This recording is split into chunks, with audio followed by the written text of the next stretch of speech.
Friends, നമുക്കിന്ന് ഇടുക്കി ജില്ലയിലെ രാമക്കൽമേട് കുറുവൻകുറുവത്തി ശില്പത്തിന് കൂട്ടായി നിൽക്കുന്ന മലമുഴക്കി വാച്ച് ടവർ ആണ് കാണാൻ പോയത്. മലമുഴക്കി ശില്പത്തിന്റെ സ്റ്റോറി എത്ര പേർക്ക് അറിയാമെന്ന് എനിക്കറിയില്ല. നമുക്ക് അതിനകത്തോട്ട് കയറുമ്പോൾ തന്നെ നമുക്ക് അതിന്റെ ശില്പിയുടെ പേരും കാര്യങ്ങളൊക്കെ എഴുതിയിട്ടുണ്ട്. ഹരിലാൽ എന്നാണ്, നമ്മുടെ KR ഹരിലാൽ എന്നാണ് പേര്. അഡ്രസ്സ്, ഫോൺ നമ്പർ കാര്യങ്ങളൊക്കെ കൊടുത്തിട്ടുണ്ട്. അതിൻ്റെ അകത്ത് ധാരാളം സ്റ്റെപ്പും കാര്യങ്ങളൊക്കെ ആയിരുന്നു. മുകളിൽ ചെന്ന് കഴിഞ്ഞാൽ നല്ല വ്യൂവും കാര്യങ്ങളൊക്കെയാണ്. മലമുഴക്കി ശില്പത്തിന്റെ സ്റ്റോറി ഒന്ന് നമുക്ക് നോക്കാം. അതായത് ഒരു മണ്ണും തലപ്പും നഷ്ടപ്പെടുത്തി നിൽക്കുന്ന ഒരു മരം, അതിലേക്ക് ഏറെ പ്രതീക്ഷയോടെ എവിടെ നിന്നോ വന്ന ഒരു മലമുഴക്കി വന്നിരിക്കുകയാണ്.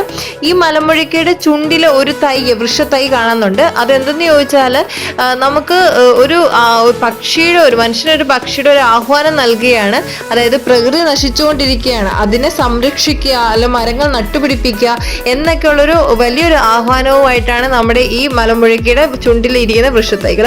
അതുപോലെ തന്നെ അതൊക്കെയാണ് ഇതിൻ്റെ ഒരു സ്റ്റോറി വരുന്നത്. നമ്മൾ ഈ താഴോട്ട് നോക്കുമ്പോൾ വ്യൂ ആണ് ഈ കാണിച്ചുകൊണ്ടിരിക്കുന്നത്. അതിനകത്ത് നമ്മുടെ ഒരു കുറുവൻകുറുവത്തിയുടെ ഒക്കെ ബാക്ക് വശവും നല്ല ഒരു ഹിൽ പ്രദേശം കാര്യങ്ങളൊക്കെ കാണാൻ സാധിക്കുന്നതാണ്.